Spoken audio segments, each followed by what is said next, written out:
Hi everyone, how are you? In today's video, I'm going to show you how to make almond milk.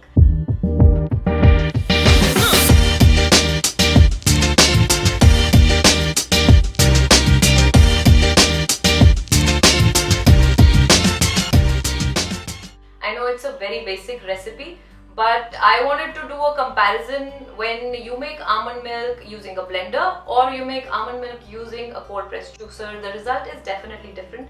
So I wanted to show you the difference between the two kinds. To make almond milk, or in fact any other nut milk, you can use the same recipe. It's just that we need to soak almonds before being able to make milk out of them. So I'm going to soak the almonds for 8 hours, and although the recipe is same for any other nut milk that you would make, but the soaking time differs. Basically, smaller nuts or seeds would have a shorter soaking time, and larger nuts like almonds and walnuts, they have longer soaking times. So the ideal time to soak almonds ranges from 8 to 12 hours, depends on the weather.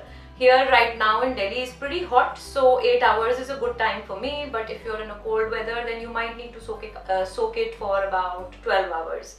And when we take dry almonds and we soak them for 8 hours, you will notice that there is a considerable size difference because they absorb a lot of water and they swell up. And once that's done, you need to discard this soaking water because all the dry fruits, dry nuts, seeds, they all have anti-nutrients in them, and when we soak them in water, these anti-nutrients get released in the water, and we don't want to consume that water. You can give this water to your plants, which is great for them. Plants love this water, but don't consume it yourself. So once your almonds are soaked, just drain away that water or use it for plants, and then we'll be using fresh water to make almond milk. And the ratio of almonds and water that we take, if we are taking 1 cup of almonds, we'll be needing 3 cups of water. Again, this is your personal choice. I like this consistency of almond milk with the 1:3. The minimum you can take would be around 2.5 cups, and the maximum you can take is around 4 cups of water. And it's just that 4 cups water will make a thinner milk and 2.5 cups of water would make a thicker milk. It also depends on your recipe, where you plan to use almond milk. For example, if I'm making some desserts, like especially the Indian desserts like kheer, then I like to keep it thick. If I'm making yogurt out of almond milk, again I like to keep it thick. So in that case, I use 2.5 to 1 ratio. And if I'm making soups, then I like to keep it 3, and if I'm just having it like milk, then also I prefer keeping it 3. Some people like it thin, then you can make it 1:4 ratio as well. So I'm going to start with the blender option first, where I'm going to take 1 cup of soaked almonds and 3 cups of water. I'm using a high-speed blender. In this one, I can actually put everything together, which is the almonds and all the water in one go, and just blend it. However, if you don't have this one and you have a regular blender, in that case you do need to start with smaller quantities of water. So first you put in all the almonds with the 1 cup of water. You blend it first. Once that's blended into a nice creamy paste, that is when you add the rest of another 2 cups of water and blend it. So I'm going to show you this method so that it's universal and you can use it with any blender that you have at home. So I'm going to take the almonds in the blender.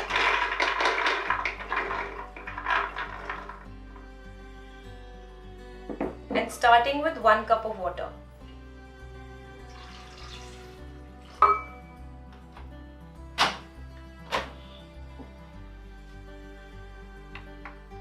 You can start with slow speed and then increase the speed as you need it.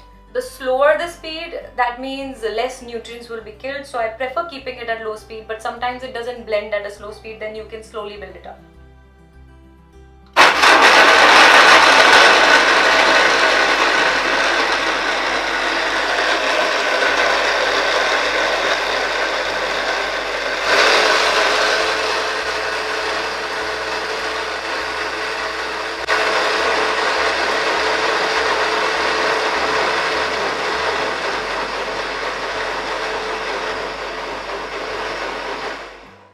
Now most of the almonds have crushed nicely and they've turned into a creamy paste. That's now we can add the next 2 cups of water.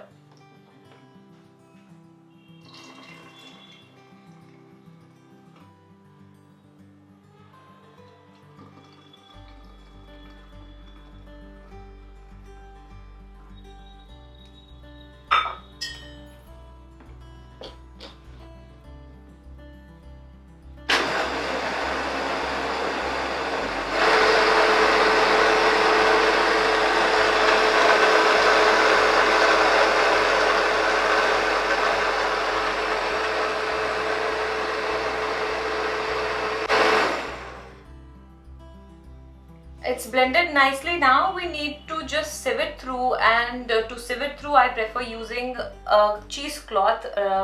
You can also use a normal sieve, but then it won't sieve it very fine. So cloth is a better option, and you can also use nut milk bags. I personally find them a little unhygienic because they have like a stitching around the edges, and whenever you pour something, some of the pulp gets stuck in those stitches, and it's just quite difficult to clean it up. So my favorite option to sieve this to make milk is a cheesecloth, or just regular any nice organic cotton cloth which is slightly thick. If you take very thin cloths, then they tend to just tear apart when you are squeezing the milk out. So as I mentioned that you need a thick cloth, and usually the cheesecloth that we get online or in the market, it's actually quite thin, and I've torn so many of them while squeezing the milk out. So what I prefer to do, if I can't find a thick cloth, I just double it up and I fold it into half, and then I use it, so that works much better. Once and another tip I'd like to give, I like to keep a bowl, and then I put a metal sieve like this here, and then I keep my cloth on top, because what happens if I don't use the sieve, then the cloth dips inside and it gets a little messy. So when you have a sieve here and then you put the cloth on top, it's a lot more cleaner and tidier in the kitchen.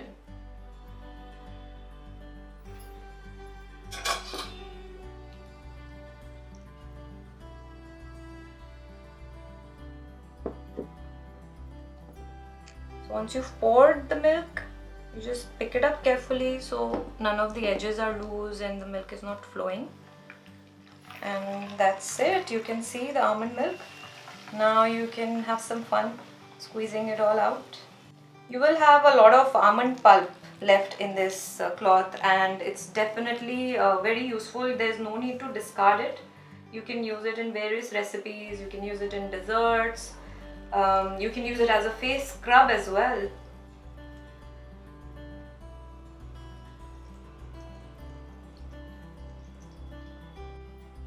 And you open this. That's what the pulp will look like. If you don't mind thin milk, in that case you can actually put this back in the blender with another 1 to 1.5 cups of water and blend it again and get a second batch of milk. That will give a very thin milk if there is any recipe that needs, if you plan to make like a milkshake or something, you want that, so you can do that as well. Otherwise, as I mentioned, you can use this as a nice face or body scrub or in various other recipes. So the milk is ready. I'm going to definitely recommend storing your nut milks in a airtight glass container so that they can last you long. This will last you in the refrigerator for about 2 to 3 days.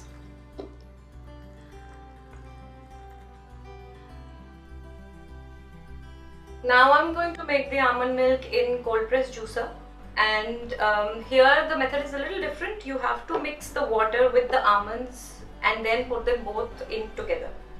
So I'm going to take 2 cups water here, and then later on we can add more as per the consistency that we want.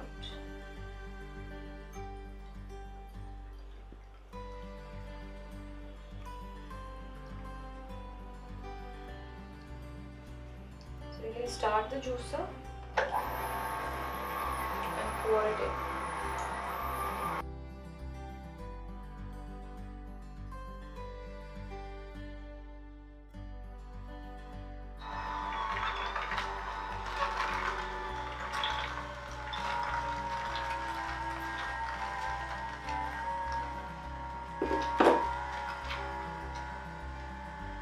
There is less water, so I just add it.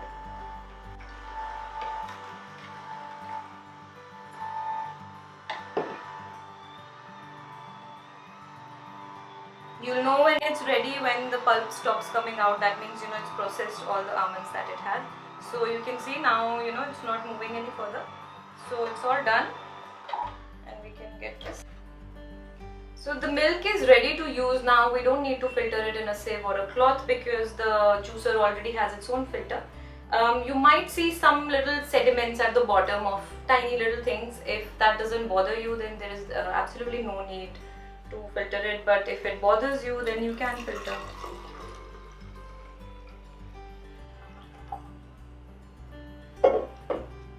So you can see the difference. This is the one I made in the blender and this is the one I made in the juicer. And color wise also there is like a very slight difference, not a huge difference, but I can definitely tell that they are two different products not coming from the same source.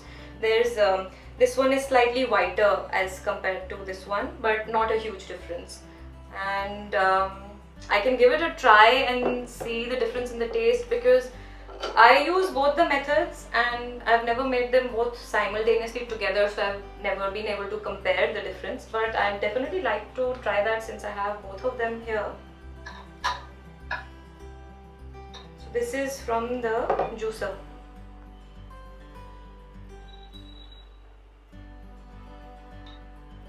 And this is the blender.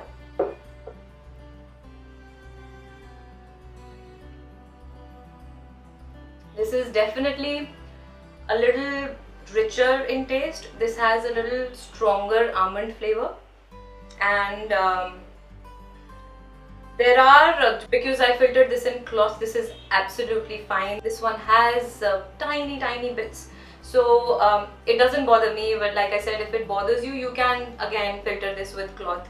So I think in terms of nutrient value and in terms of taste, the one with the cold press juicer definitely wins. But otherwise, actually there's not a lot of difference. Just because I made them both together and I am tasting them simultaneously, there is a slight difference that I could see.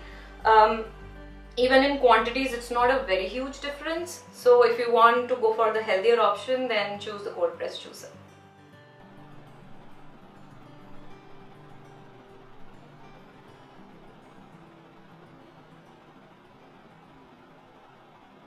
Thank you for watching this video. If you want more tips and healthy recipes, then subscribe to my YouTube channel and follow me on Instagram.